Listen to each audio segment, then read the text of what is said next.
बिस्मिल्लाहिर्रहमानिर्रहीम अस्सलाम वालेकुम। तीन बड़ी ही आम खबरें हैं जो इस वीडियो में आपके सामने रखनी है। लियाकत चट्टा सब पर भारी पड़ गया। रात गए आरओज और डी आरओज की जो प्रेस कॉन्फ्रेंस की गई है वो उल्टी पड़ गई है, उसकी तफसील आपके सामने रखनी है। शेर अफजल मरवत जख्मी हो गए हैं, रात गए उनके घर पर धावा बोला गया है, इसकी तफसील भी आपके सामने रखनी है। कजाफी स्टेडियम में गुज़श्ता रोज कैदी नंबर 804 के नारे लगाने वालों के साथ क्या हुआ है और खैबर पख्तूनख्वा में तहरीक इंसाफ के आज़ाद उम्मीदवार किस जमात के अंदर शामिल होने जा रहे हैं। मजीद कुछ इससे जुड़ी आम खबरें हैं, उन पर भी बात करेंगे। उम्मीद है आप समाप्त करेंगे और अपने कीमती फीडबैक से ज़रूर आगाह करेंगे। इस वक्त कौमी असम्बली के अंदर जो नक्शा बन रहा है उसके मुताबिक तहरीक इंसाफ की नशिस्तें चूंकि छीन ली गई हैं, तो उसके बाद नून लीग पीपल्स पार्टी किसी तरह हुकूमत बनाने की पोजीशन में नहीं जब तक वो आपस के अंदर इतफाक के राय पैदा ना करे। लेकिन इस वक्त एक तासर दिया जा रहा है कि नून लीग हुकूमत कायम नहीं करना चाहती, लेकिन मोहम्मद मालक की खबर के मुताबिक ये बाकायदा पैगाम नून लीग को दे दिया गया है कि अगर वफाक के अंदर आप हुकूमत नहीं बनाएंगे तो पंजाब के अंदर भी आप हुकूमत नहीं बना सकेंगे। लिहाजा मरियम नवाज का वजीर आला पंजाब बनने का जो ख्वाब है वो उसी सूरत पूरा हो सकता है जब वफाक के अंदर भी नून लीग हुकूमत बनाए। अब पीपल्स पार्टी को कन्विंस करने की कोशिश हो रही है और पीपल्स पार्टी का जो अपना तरीका है वारदात है, चूंकि इस वक्त बार्गेनिंग की जा रही है। आईनी ओहदे पीपल्स पार्टी लेकर बाद अजा हुकूमत के अंदर शमूलियत पर आमादगी जाहिर कर रही है। लेकिन इस पूरी सूरत हाल के अंदर अगर इतफाक राय पैदा नहीं होता तो अल्टीमेटली बजाय इसके कि दूसरे इलेक्शन की तरफ जाया जाए, बल्कि फार्म 45 के मुताबिक अगर तमाम रिजल्ट्स को कबूल कर लिया जाए तो वाज़ेह अक्सरियत के साथ पंजाब, खैबर पख्तूनख्वा और वफाक के अंदर तहरीक इंसाफ हुकूमत बना सकती है। लेकिन इस तरह ताकतवर हल्के शायद इसको अपनी शिकस्त समझते हैं, लिहाजा वो इस तरफ आना नहीं चाहते। अब इसी माहौल के अंदर एक और बड़ी डेवलपमेंट हुई है। आपने देखा गुज़श्ता रोज परवेज खटक ने अचानक जो उन्होंने जमात बनाई थी पाकिस्तान तहरीक इंसाफ पार्लियामेंटेरियन, उससे इस्तीफा दे दिया है। अगरचे ये उनकी बड़ी रुसवाई है, लेकिन अब एक बड़ी खबर ये आई है कि इस जमात के अंदर भी जो है वो तहरीक इंसाफ के गुज़श्ता 72 घंटे से मुज़ाकरात जारी थे, जिसकी बुनियाद पर परवेज़ खटक ने चूंकि इमरान खान के खिलाफ बहुत सारी गुफ्तगू की थी, तो उनको कहा गया कि ये इस पार्टी से अलहदा हो जाएं तो बाकियों के साथ बातचीत हो सकती है और तहरीक इंसाफ जो है उसके आज़ाद अरकान उस जमात में शमूलियत अख्तियार करेंगे। जो चेयरमैन होगा वो भी तहरीक इंसाफ के इन्हीं आज़ाद जो लोग हैं उनमें से होगा, ताकि पूरी जो पार्टी है उसके कंट्रोल के अंदर मौजूद रहेगी। अब इस माहौल के अंदर जो सबसे बड़ी बात है वो ये कि इसकी बाकायदा कामरान बंगश ने बाकायदा तस्दीक भी कर दी है और अब ये इसके अंदर जो मुज़ाकरात हैं वो बताया गया है कि यहाँ मुश्तरका इजलास हो रहे हैं, तमाम अहदाफ को हतमी शक्ल देकर जल्द ऐलान मुतवक्के है। पीटीआई पार्लियामेंटेरियन के चेयरमैन का ओहदा भी पाकिस्तान तहरीक इंसाफ को मिलेगा, जबकि साबक वजीर आला और पीटीआई पार्लियामेंटेरियन के शरीक चेयरमैन बदस्तूर अपने ओहदे पर काम जारी रखेंगे। ये महमूद खान की बात हो रही है। महमूद खान ने पार्टी छोड़ी लेकिन ज्यादा उस तरह की सख्त जबान इस्तेमाल नहीं की जिस तरह परवेज खटक जो है उन्होंने इस्तेमाल की। तो परवेज खटक जो है मुआहदे के तहत जो पार्टी चेयरमैनशिप है और बुनियादी रुकनीत से इस्तीफा दिया, तो एक ऐसी जमात जो परवेज खटक ने बनाई वो उस पार्टी से उनको निकाल दिया गया और वो उससे निकल गए। और बाकी जो पार्टी है वो ज़ाहिर है पार्लिमानी जो सुप्रीम कोर्ट ऑफ पाकिस्तान का फैसला है उसके तहत पार्लिमानी पार्टी की अहमियत होती है। तो ओवरऑल पार्टी पर भी चेयरमैन तहरीक इंसाफ का आ जाएगा और जो पार्लिमानी पार्टी है उसके अंदर भी अक्सरियत होगी, तो लिहाजा ये तहरीक इंसाफ इस पार्टी को बाकायदा होल्ड कर लेगी। असद कैसर जो है वो सबक स्पीकर कौमी असम्बली असद कैसर पार्टी के नए नए चेयरमैन बैरिस्टर गौर अली और पार्टी के मरकजी रहनुमा सीनियर बैरिस्टर अली जफर के साथ मुशावरत के बाद ये लीगल टीमें आम फैसले कर रही हैं और ये भी आज इस हवाले से ऐलान मुतवक्के है, मुसवदा तैयार कर लिया गया है। तो खैबर पख्तूनख्वा की हद तक पाकिस्तान तहरीक इंसाफ पार्लियामेंटेरियन के अंदर जाएंगे और उससे मखसूस नशिस्तें जो है वो मिल जाएंगी। लेकिन दूसरी तरफ जो इस वक्त रात गए आपको इल्म है कि कल दफा 144 नाफज कर दी गई। इस्लामाबाद के अंदर बड़ी भरपूर तहरीक इंसाफ ने एहतजाजी रैली निकाली, प्रेस क्लब के आगे खंद के खोद दी गई, सारा तमाशा किया, लेकिन अब वो फजूल गया। अब वहां पर शेर अफजल मरवत को गिरफ्तार करने की कोशिश हुई थी लेकिन वो कामयाब नहीं हुई। रात गए शेर अफजल मरवत की जो रहायशगाह है वहां पर पुलिस ने धावा बोला है, लेकिन वो वहां से निकलने में कामयाब हुए हैं, लेकिन उनका पांव जख्मी है। जिस मकाम पर मौजूद है उनकी तस्वीर सामने आ गई है, लेकिन उनके जो मुलाजमीन है उनको गिरफ्तार कर लिया गया। अब दूसरी तरफ जो लियाकत चट्ठा कमिश्नर रावलपिंडी के ओहदे से जिन्होंने गुज़श्ता रोज इस्तीफा भी दिया और इकबाल जुर्म भी किया, और उसके अंदर उन्होंने चीफ जस्टिस ऑफ पाकिस्तान और चीफ इलेक्शन कमिश्नर जो है उनको भी इस पूरे मामले के अंदर जो है वो मुजरम करार दिया था और फांसी की डिमांड की थी। तो अब सबूत की बात हो रही है। सबूत बेसिकली उनके पास इस तरह के नहीं है, लेकिन वादे तौर पर जो सर्कमस्टांशियल एविडेंसेस हैं जिसके तहत बल्ले का निशान लेना, जिस तरीके से तहरीक इंसाफ के ऊपर होने वाले मजालम पर मुकम्मल खामोशी, इन सारी चीजों की बुनियाद पर यकीनन उन्होंने ये बात की है। लेकिन अब रोजनामा जंग और जियो के जो सहाफी हैं उनको एक्टिव किया गया, और उमर चीमा ने ये रिपोर्ट दी है आज की अखबार के अंदर कि ये जो कमिश्नर रावलपिंडी है इनका साबक DGISI general retired Faiz Hamid के साथ बड़ा गहरा ताल्लुक था, और PTI के साथ भी इनका बड़ा ताल्लुक था। ये DG खान के अंदर कमिश्नर रहे, और वो सारी हालांकि पिछले 1.5 साल से 1.25 साल से ये रावलपिंडी के कमिश्नर है। अगर ये इतने जनरल फैज हमीद के आदमी थे और PTI के आदमी थे, तो इनको रावलपिंडी के अंदर किसने लगाया?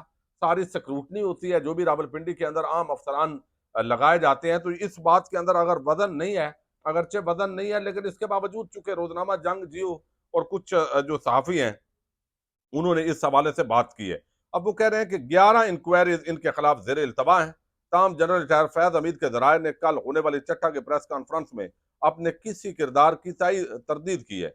मामलात से आगाह जराये ने बताया कि इन्होंने इमरान खान की बहन उज़मा खान के लिए जमीन के असूल में अहम किरदार अदा किया, जिसे बाद में एक सेटलमेंट में तब्दील कर दिया गया, और जिसके बारे में पंजाब एंटी करप्शन एस्टेब्लिशमेंट छानबीन कर रही है। अब ये सारी जो बातें हैं ये हवाई बातें हैं। सिर्फ इसको करने के लिए कोई भी अफसर जब रिटायरमेंट के अंदर 3 हफ्ते रहते हूं तो वो सुकून के साथ अपनी जहां पेंशन भी लेगा, मराहत लेगा बाद अज़ां, उसके लिए जो है वो उस वक्त जो है वो सुकून के साथ जिंदगी गुजारेगा। तो इतना बड़ा वो कोई भी ब्लंडर करने के लिए तैयार नहीं होता। लेकिन एक ऐसा शख्स जो इस तरह के स्टेटमेंट दे कि उसने ये जुर्म किया है, उसको फांसी पे लटका दें, तो यकीनी तौर पर ये एक बड़ा सवाल है। बहुत सारे हमारे दोस्त वो ये समझते हैं कि शायद लियाकत चट्ठा ने जो स्टेटमेंट दी है इसका मकसद जो इंतखाबात हैं उनको मुतनाज़ करना, और ये इंतखाबात जो है ये ख़त्म हो जाए और उसके बाद इमरजेंसी या मार्शल लॉ आ जाए। मेरा ख्याल है ये इस के साथ इसका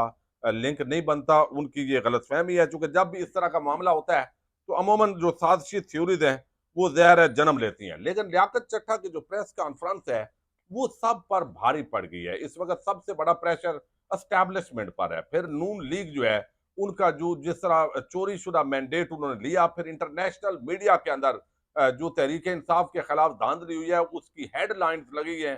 खासतौर पर मरियम नवाज ने मरियम औरंगजेब ने जो कल एक बड़ा गुस्से के अंदर बयान दिया, अगरचे उनका माना तहरीक इंसाफ के फितने यानी तहरीक इंसाफ को खत्म करने का था, लेकिन उससे यह तासर बना कि जैसे वो इमरान खान के खात्मे की बात कर रहे हैं तो उसको भी इंटरनेशनल जो जर्नलिस्ट हैं वो इस वक्त बड़ा डिस्कस कर रहे हैं। तो ये जो प्रेस कॉन्फ्रेंस हुई है उसको डैमेज करने के लिए अगरचे उस वक्त बहुत सारे जो सहाफी हैं उनको एक्टिव किया गया, जो जिनको टाउट ज्यादा जो है वो लफ्ज उनके पास भारी आता है, पूरा आता है, लेकिन इसके बावजूद वो डैमेज कंट्रोल नहीं कर सके। रात गए DROs जो रावलपिंडी डिवीजन के थे उनको इकट्ठा किया गया, फिर उनसे स्टेटमेंट्स लिए गए, लेकिन उनके जो चेहरे थे वो ये बता रहे थे कि वो भी इस पूरे मामले के अंदर परेशान है। वो सब के जो चेहरे हैं जिस तरह मुरझाए थे, जिस तरह परेशान कुन थे।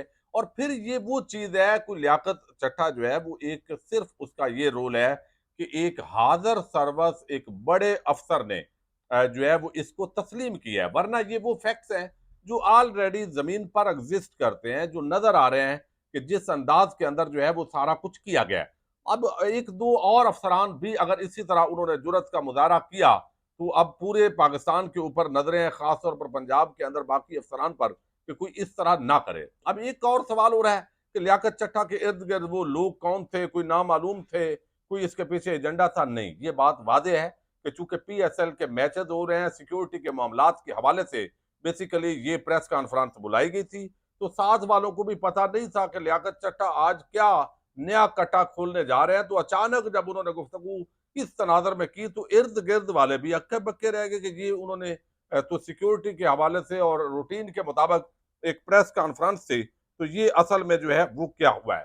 तो अब एक तो नून लीग ने अगर पंजाब में हुकूमत बनानी है तो वफाक के अंदर भी बनानी पड़ेगी, और दूसरा जो DROs और ROs, यानी आप देखिए ना किस तरीके से इलेक्शन कमीशन ऑफ पाकिस्तान ने एक कमेटी बना दी और वो कमेटी बयानात लेगी और उसके बाद तो इन्हें अदालत के जो मामलात हैं वो भी देखे जाएंगे। अगर उसने ऐसे किया है तो इन्हें इलेक्शन कमीशन लगेगा। हालांकि ये बड़ी भौंडी हरकत है भाई, जिसके खिलाफ इल्जाम लगा है उसके नीचे मतहत अफसरान ये कैसे इंक्वायरी कर सकते हैं। तो ये अब ज़ाहिर है उसको सजा भी दी जाएगी, उसको रगड़ा भी जाएगा। लेकिन असल मामला ये है कि सिकंदर सुल्तान राजा और उनकी टीम मुकम्मल तौर पर धांधली के इलेक्शन के प्रमोटर थे। उन्होंने ऐसा माहौल बनाया, उन्होंने लेवल प्लेइंग फील्ड नहीं दी, उन्हें उनके सामने कागजात नामजदगी छीने जाते रहे, छापे पड़ते रहे, घरों पर हमले हुए, लेकिन वो सहूलतकार का किरदार अदा करते रहे। हमारी अदालतों ने अपना किरदार अदा किया, जिस तरह तेज तरीन ट्रायल करके इमरान खान को मुख्तलिफ केसेस के अंदर जो सजाएं सुनाई गई, तो ये सारी चीजें जानबदारी का इजहार कर रही हैं। इसके बावजूद एक बड़ा अफसर का ये एतराब, अब DRO ROs के प्रेस कॉन्फ्रेंस से वो डैमेज कंट्रोल नहीं हुआ बल्कि उल्टा पड़ गया है, और लोग अब सवाल उठा रहे हैं कि भाई ये आपकी जो ख्वाहिश है ये तो पूरी नहीं हुई। लोगों ने तस्लीम कर लिया है कि ये रिग्ड इलेक्शन था, तो ये उस पर बिल्कुल जो है वो असर नहीं पड़ा। तो ये इस वक्त तक लियाकत चट्टा जैसे एक उस वक्त खातून जो सोशल मीडिया एक्टिविस्ट हैं, सहाफ़ी बन के वो एंकरिंग कर रही हैं टीवी चैनल्स पर, और अक्सर फेक न्यूज़ वो देती हैं जो उनको दी जाती हैं कि ये अहमद चट्टा के कज़न है, जबकि अहमद चट्टा के वो कज़न नहीं है। वो तो हाफिजाबाद सूइयाँवाला से ताल्लुक़ रखते हैं, उनकी फैमिली नून लीग से ताल्लुक़ रखती है। उनका कज़न बशारत चट्टा जो है वो चेयरमैन यूनियन काउंसिल था। वो सायरा अफजल तारड़ जो नून लीग की हैं उनका सपोर्टर था। अभी इन्हीं इलेक्शंस के अंदर उसकी वीडियोज़ आ चुकी हैं। तो एक बंदा अगर ज़मीर से मजबूर होकर अगर वो हुआ है, और फिर उसके बेटे की शादी की जो तस्वीर जारी हुई है उसके अंदर वो सारे वजीर आला, निगरान वजीर आला पंजाब, चीफ सेक्रेटरी और सारे जो है वो मौजूद थे। और जो लोग ये भौंडी हरकत कर रहे हैं कि भाई कमिश्नर का तो कोई काम नहीं होता, कमिश्नर भाई नहीं, कमिश्नर पूरे डिवीजन का सरबराह होता है, एडमिनिस्ट्रेटिव हेड होता है। वो विजिट करते रहे मुख्तलिफ जगहों पर, और कोई भी कमिश्नर जो है चीफ सेक्रेटरी के जितने काम होते हैं वो कमिश्नर के थ्रू होते हैं और उनको इम्प्लीमेंट किया जाता है। तो सारी इंतजामिया जो है वो उनके अंडर होती है। तो अब बगैर जो है वो हुकूमत बनाकर भी नून लीग और पीपल्स पार्टी हुकूमत चलाने की पोजीशन में नहीं होंगे। दूसरी तरफ पूरे सिंध के अंदर एहतजाज हो रहे हैं। आज बलूचिस्तान के अंदर पहिया जाम हड़ताल की कॉल दी गई है, और वो पहिया जाम हड़ताल हो रही है। 4 जमाती जो इत्तेहाद है उन्होंने मैंडेट मानने से जो है वो इनकार कर दिया है, जिसमें पश्तूनख्वा मिली अवामी पार्टी है, और उसके अंदर बलूचिस्तान नेशनल पार्टी है और हज़ारा डेमोक्रेटिक पार्टी है। अब इन्होंने धरने दिए हुए हैं। फिर खैबर पख्तूनख्वा के अंदर भी एहतजाज हो रहे हैं, पंजाब में भी एहतजाज हो रहे हैं। इस माहौल के अंदर असल में नून लीग और एस्टैब्लिश